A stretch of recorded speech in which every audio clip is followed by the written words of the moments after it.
Hello drama fans, welcome back to my channel. इससे पहले कि मैं एक्सप्लेनेशन स्टार्ट करूं, it's a request to you all कि अगर आपने इसका पहला एपिसोड नहीं देखा है तो लिंक डिस्क्रिप्शन बॉक्स में है। इसके साथ ही अगर आपको मेरा एक्सप्लेनेशन पसंद आता है तो प्लीज़ चैनल को सब्सक्राइब किए बिना मत जाइएगा। प्लीज़ मेरे सब्सक्रिप्शंस का टारगेट पूरा करवा दीजिए। सिर्फ एक क्लिक ही तो लगता है यार। आई होप कि आप समझ जाएंगे। तो चलिए स्टार्ट करते हैं हमारा एक्सप्लेनेशन। तो लास्ट एपिसोड में हमने देखा था कि फैंग ने प्रिंस जुनलिन का हाथ पकड़ लिया था और अपनी इस बेवकूफ़ाना हरकत पर वो शर्मिंदा होती है और सोचती है शायद मुझसे गलती हो गई। उधर जाइंट हॉक को हराने के लिए जुयो किन और उसकी लिटिल सिस्टर म्यू यान दोनों प्रिंस जुनलिन की हेल्प के लिए आगे आ जाती हैं। But giant hawk is really a hard nut to crack. उसको हराना इतना भी आसान नहीं है, लेकिन उसके बारे में ये बात फेमस है कि वो इंसानों को कोई नुकसान नहीं पहुंचाता है। और अब प्रिंस जुनलिन अपनी पावर्स का यूज करता है और आकाशीय बिजली का इस्तेमाल करता है, जिसे वो जाइंट हॉक पर गिरा देता है, जिससे कि जाइंट हॉक कुछ समय के लिए लड़खड़ाकर नीचे गिर जाता है। फैंग और उसकी फ्रेंड प्रिंस की इस एक्शन को देखकर सोचने लगती है, यार प्रिंस तो सच में बहुत पावरफुल है। तभी एक साउंड होती है और वो साउंड जाइंट हॉक को फैंग की तरफ अट्रैक्ट कर देती है और अब जाइंट हॉक फैंग की तरफ बढ़ने लगता है, जिसे देखकर वो दोनों घबरा जाती हैं। अब जाइंट हॉक फैंग को अपने पंजे में पकड़ता है और उसे उड़ाकर वहां से ले जाता है। ये देखकर फैंग की फ्रेंड रोने लगती है, तो प्रिंस का एक फ्रेंड जिसका नाम भी फैंग जुन है वो उसके साथ फ्लर्ट करना शुरू कर देता है। जाइंट हॉक के पंजे से फैंग को बचाने के लिए प्रिंस जुनलिन भी उसके पीछे जाता है। तो म्यू यान अपनी सिस्टर से कहती है कि क्या हमें भी प्रिंस की हेल्प के लिए उनके पीछे जाना चाहिए।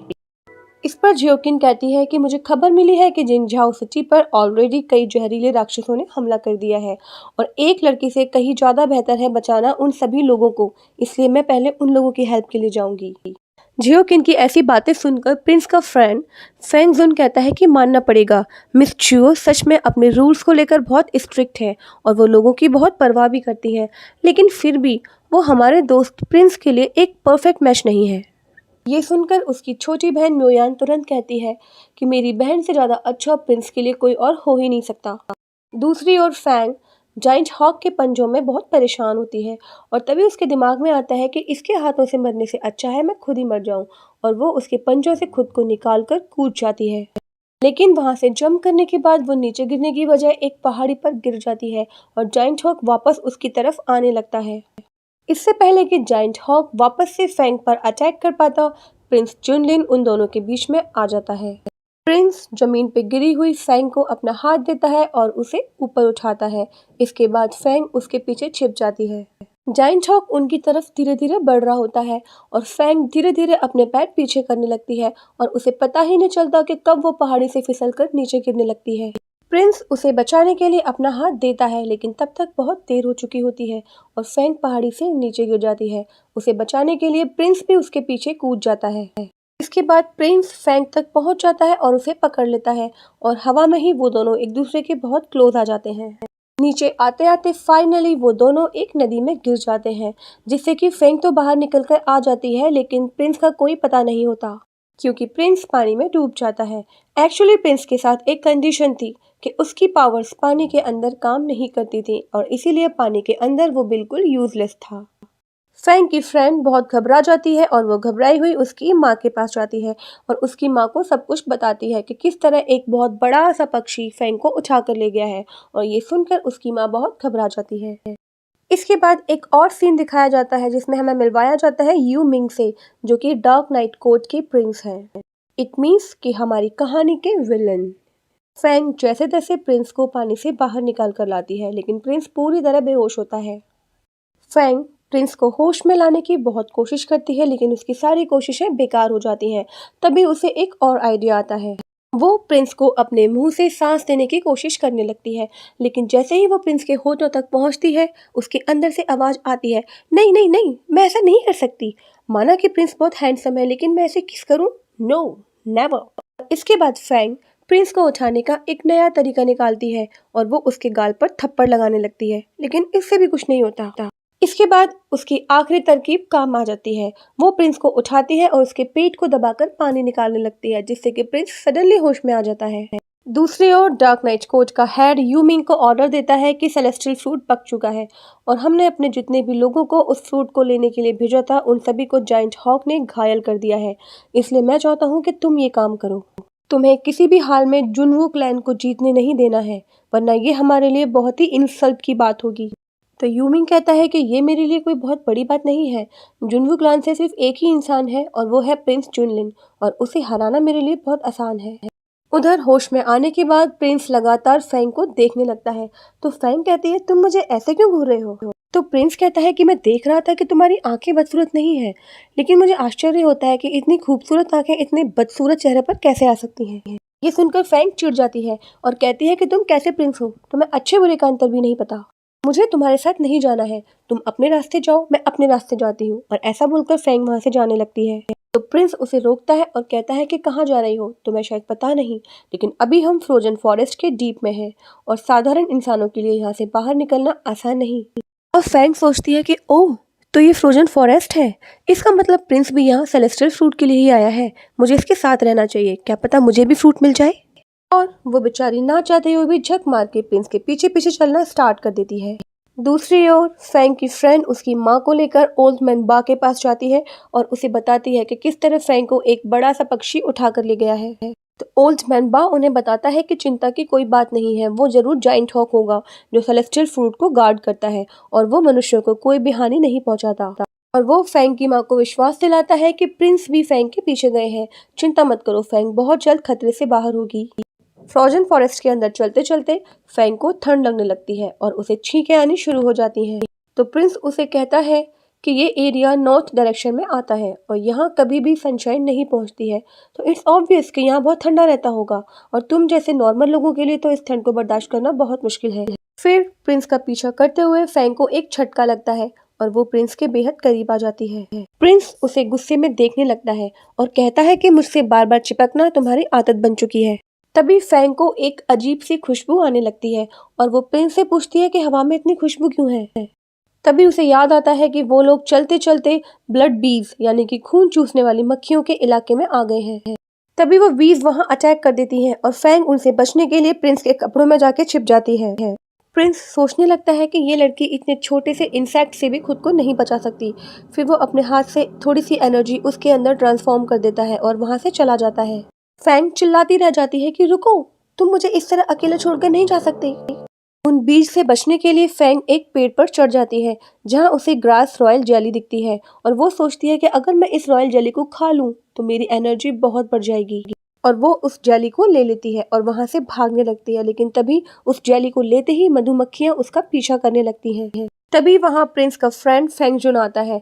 वो अपने फ्रेंड से एक मेडिसिन जैसा कुछ निकालता है जिससे कि सारी ब्लड बीज वहां से भाग जाती हैं।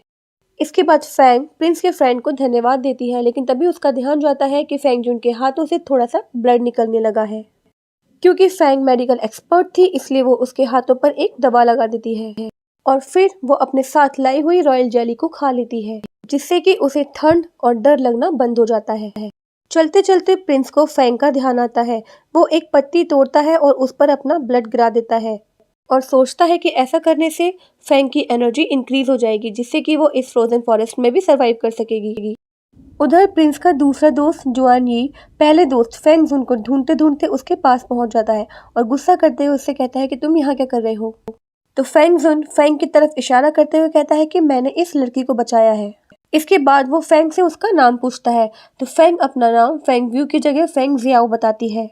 लेकिन जुआन यी को फैंग कुछ पसंद नहीं आती और वो कहता है कि इसे जल्दी ही यहाँ से चलता करो, क्योंकि उसे डर होता है कि हो सकता है ये लड़की कोई स्पाई हो। तभी वहाँ प्रिंस जुनलिन आ जाता है और वो फैंग से पूछता है कि क्या तुम्हें ठंड नहीं लग रही है। तो प्रिंस को पता चलता है कि फैंग रॉयल जेली खा चुकी है और इसीलिए अब वो सेफ है। तभी म्यूयान कहती है कि इस लड़की को हमें यहीं छोड़ देना चाहिए क्योंकि हम इसे अपने मिशन में अपने साथ नहीं रख सकते। तो फैंग कहती है कि आप लोग ऐसा कैसे कर सकते हो, आप लोग तो कल्टीवेटर्स हो और मैं एक साधारण इंसान हूँ। मैंने सुना है कि कल्टीवेटर्स तो सबकी मदद करते हैं। ये सुनकर फैंगजुन फैंग को सपोर्ट करता है और प्रिंस फैंगजुन से कहता है कि ठीक है, क्योंकि तुम इसे सपोर्ट करना चाहते हो इसलिए अगर कुछ भी गलत हुआ तो जिम्मेदारी तुम्हारी होगी। म्यूयान सोचती है कि इस लड़की को आए हुए अभी कुछ समय भी नहीं हुआ है और उसने इतनी जल्दी फैंगजुन का दिल भी जीत लिया, जरूर ये कोई जादू टोना जानती होगी। दूसरी ओर डार्क नाइट कोच का यूमिंग जाइंट हॉक को हराने के लिए निकल पड़ता है और अपनी पूरी शक्ति लगाकर उसे हराने की कोशिश करता है। उधर म्यूयान फैंग से कहती है कि पहले तुमने जाइंट हॉक से खुद को पकड़वाया और फिर प्रिंस को अपने पीछे पीछे भगाया और अब तुम उनके साथ हो, तुम चाहती क्या हो? तो फैंग कहती है, मैं क्या चाह सकती हूँ, ये जगह कितनी खतरनाक है, मैं क्या अपनी मर्जी से यहाँ आई हूँ? मैं तो खुद यहाँ से निकलना चाहती हूँ और इसीलिए तुम लोगों को फॉलो कर रही हूँ। इसके बाद म्यूयान प्रिंस के पास जाती है और उसके सामने अपनी बहन की रामायण गाने लगती है कि मेरी बहन यंग कल्टिवेटर्स में नंबर 3 आई है और वो बहुत ही टैलेंटेड है, लेकिन प्रिंस उसकी किसी बात पर कोई ध्यान ही नहीं देता। अब फैंगजुन म्यूयान से कहता है कि तुमने कहा कि तुम्हारी बहन 3rd रैंक आई है, तो इसका मतलब पहला रैंक प्रिंस जुनलिन का होगा और 2nd रैंक जोएन यी का। तो म्यूयान बताती है कि नहीं, 2nd rank dark night court के यू मिंग का है। फिर म्यूयान कहती है कि मेरी बहन मिस्टर जियो की सबसे टैलेंटेड स्टूडेंट्स में से एक है और अच्छा है कि उन्होंने अपनी सारी विद्याएं मेरी बहन को सिखाई है, ना कि उस दूसरी लड़की को। तो फैंगजुन पूछता है कि तुम किस दूसरी लड़की की बात कर रही हो? तो म्यूयान कहती है कि वही फैंगव्यू, और कौन? और उसके मुंह से अपना नाम सुनकर फैंगव्यू को अचानक खांसी आ जाती है। फैंगव्यू का नाम सुनकर फैंगजुन प्रिंस के पास जाता है और उससे कहता है कि जुन, तुम कहा करते थे ना कि बचपन में फैंगव्यू बहुत गॉर्जियस थी और तुम उससे शादी करना चाहते थे। तो ये सुन के फैंगव्यू सोचने लगती है कि ओ, तो प्रिंस मुझे पसंद करता था और मैं इसे गलत समझ रही थी। तभी प्रिंस अपने बचपन के बारे में सोचने लगता है, जब ये सब छोटे बच्चे थे और किस तरह प्रिंस जुनलिन और फैंगव्यू एक दूसरे का हाथ पकड़कर घूमते रहते थे। फैंगजुन भी फैंग को पसंद करता था, लेकिन प्रिंस हमेशा यही कहा करता था कि फैंग सिर्फ मुझसे शादी करेगी।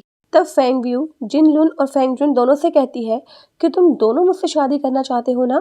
तब जुआनजी ने कहा था कि एक लड़की को उसी से शादी करनी चाहिए जो उसकी सारी बातें मानता हो। ये बच्चे आपस में बात कर ही रहे होते हैं कि तभी वह फैंगव्यू की माँ आ जाती है और फैंगव्यू अपनी माँ से कहती है कि माँ, मैं प्रिंस जिनलुन से शादी करना चाहती हूँ। इसी के साथ ये छोटा सा फ्लैशबैक खत्म हो जाता है जो कि प्रिंस अपने मन में सोच रहा था। अभी वह म्यूयान आ जाती है और कहती है कि हो सकता है फैंगव्यू बहुत सुंदर रही हो, लेकिन अब उसकी और प्रिंस की एंगेजमेंट कैंसिल हो चुकी है और मैंने सुना है कि प्रिंस अब किसी और लड़की के बारे में सोचना चाहते हैं, है ना प्रिंस? लेकिन प्रिंस म्यूयान की सभी उम्मीदों पर यह कहकर पानी फेर देता है कि ये सब एक अफवाह है। और ये सुनकर फैंगव्यू के मन को कहीं ना कहीं बहुत ठंडक पहुंचती है कि प्रिंस किसी और लड़की के बारे में नहीं सोचना चाहता। फिर फैंगजुन प्रिंस जुन से पूछता है कि इसका मतलब तुम आज भी फैंगव्यू से प्यार करते हो, है ना? या तो फिर फैंगव्यू तुमसे बहुत ज्यादा प्यार करती होगी, तुम्हारे लिए पागल होगी और इसीलिए तुमने उसे हर्ट नहीं किया, है ना? ये सुनकर फैंगव्यू सोचती है कि मैं और पागल, वो भी इसके लिए, ये क्या बकवास है। म्यूयान, जिसको ये सब बातें पसंद नहीं आ रही थी, वो कहती है कि वो चाहे कैसी भी हो, लेकिन अब वो अपना कल्टीवेशन खो चुकी है और पूरी तरह से बेकार है। ये सुन के फैंगव्यू अपने मन में सोचने लगती है कि मैंने इसका क्या बिगाड़ा है जो ये मेरे बारे में उल्टी सीधी बकवास करती रहती है। एक बार मुझे सेलेस्टियल सूट मिल जाए, फिर मैं इसे दिखाती हूँ कि मैं कितनी पावरफुल हूँ। तो यूमिंग के हाथ से जाइंट हॉक निकल जाता है और उसके लोग उसे समझाते हैं कि अभी हम लोग बहुत घायल हैं और हमें कुछ समय के लिए इंतजार करना चाहिए और वापस यहाँ आना चाहिए। लेकिन यूमिंग को उसकी ये बात पसंद नहीं आती और वो उसका गला पकड़ते हुए कहता है कि तुम्हें क्या लगता है मैं प्रिंस जुन को हरा नहीं सकता? मैं दुनिया को दिखाना चाहता हूँ कि मैं सबसे ज़्यादा पावरफुल यंग कल्टीवेटर हूँ। तो प्रिंस सबसे कहता है कि हमें रात यहीं गुजारनी होगी और कीड़ों मकोड़ों को खुद से दूर करने के लिए हमें लकड़ियों की ज़रूरत होगी, इसलिए तुम सब लकड़ियाँ ढूंढ कर लाओ। वो सभी फॉरेस्ट में लकड़ियाँ ढूंढ रहे होते हैं कि तभी म्यूयान के दिमाग में एक शातिर आइडिया आता है और वो अचानक खुद से ही नीचे गिर जाती है और फैंग की तरफ देखकर उस पर इल्जाम लगाती है कि तुमने मुझे धक्का क्यों मारा। उसे देखकर फैंग सोचने लगती है कि यार ये कितनी बड़ी झूठी है, मैंने कब मारा इसे। और इसी के साथ आज का एपिसोड खत्म होता है। तो आपको ये एपिसोड कैसा लगा मुझे कमेंट बॉक्स में ज़रूर बताइएगा। वीडियो को लाइक कीजिए, शेयर कीजिए और चैनल को सब्सक्राइब कीजिए। मिलते हैं अगले एपिसोड में। Till then tata bye bye sayonara.